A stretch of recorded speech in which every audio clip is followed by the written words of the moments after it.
Hello, hi friends. நேற்று நடந்த match பார்த்தீங்கன்னா, லக்னோ விஸ் ராஜஸ்தான் ராயல்ஸுங்க. ராஜஸ்தான் ராயல்ஸ் டாஸ் வின் பண்ணி லக்னோவை பேட் பண்ண சொன்னாங்க. ஓப்பனிங் பேட்ஸ்மேன் பார்த்தீங்கன்னா, டிக்காக், கேஎல் ராகுல் 2 பேருமே இணைஞ்சு பார்ட்னர்ஷிப் போட்டு நல்லா ஸ்கோர் கொடுப்பாங்க பார்த்தா, டிக்காக் அவர் எந்த ஒரு ரன்னுமே அடிக்காமல் ஒரு குறைந்த ரன்னிலே அவுட் ஆகிட்டார். பின்னர் பார்த்தீங்கன்னா, பொறுப்புடன் ஆடிய கேஎல் ராகுல் 75 ரன் வரைக்கும் அடித்தாருங்க.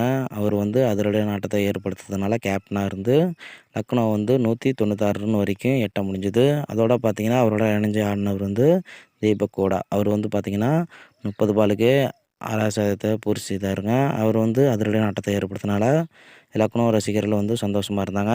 ஸோ பார்த்தீங்கன்னா, இதிலேருந்து லக்னோ கடைசி ஓவர் வரைக்கும் நின்று நிதானமான ஆட்டத்தை ஏற்படுத்தி 196 ரன் ராஜஸ்தான் ராயல்ஸுக்கு டார்கெட் பண்ணிட்டாங்க.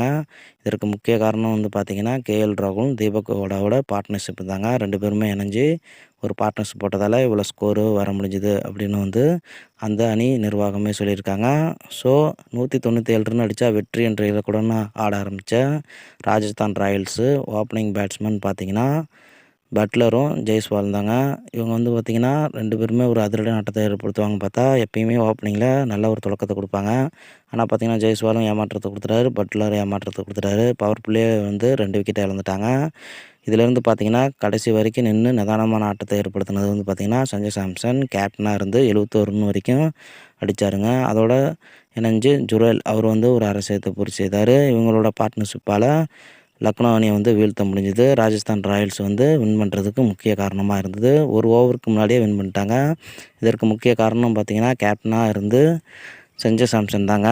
அதோட பார்த்திங்கன்னா, லக்னோ கேப்டன் கேஎல் ராகுலும் அவரோட பொறுப்பில் இருந்து 75 ரன் அடித்தது போல் இவர் பங்குக்காக 71 ரன் அடிச்சிருந்தார். இவரோட அரை சதமும் பூர்த்தி செய்து நல்ல ஒரு தொடக்கத்தையும் கொடுத்ததால் வின் பண்ணுறதுக்கு முக்கிய காரணமாக இருந்தாங்க. ஸோ புள்ளிப்பட்டியில் ராஜஸ்தான் ராயல்ஸு எப்பயுமே இந்த ஆண்டு அவங்களுக்கு ஜொலிக்குதுன்னு சொல்லலாங்க. முதல் இடத்துலையே இருக்காங்க. இதற்கு முக்கிய காரணம் பார்த்திங்கன்னா, கேப்டன்சி தான். நல்ல ஒரு பர்ஃபார்மன்ஸ் பண்ணுறாங்க. ராஜஸ்தான் ராயல்ஸ் நல்ல ஒரு ஃபார்ம்லேயே இருக்காங்க. அதிரடின்னு வந்துட்டாவே நல்ல ஒரு பர்ஃபார்மன்ஸ் கொடுத்துட்டு வந்துட்டுருக்காங்க. ஸோ இந்த வீடியோ உங்களுக்கு பிடிச்சிருந்துன்னா மறக்காமல் சப்ஸ்கிரைப் பண்ணுங்கள். நெக்ஸ்ட்டு வீடியோவில் சந்திப்போம். நன்றி, வணக்கம்.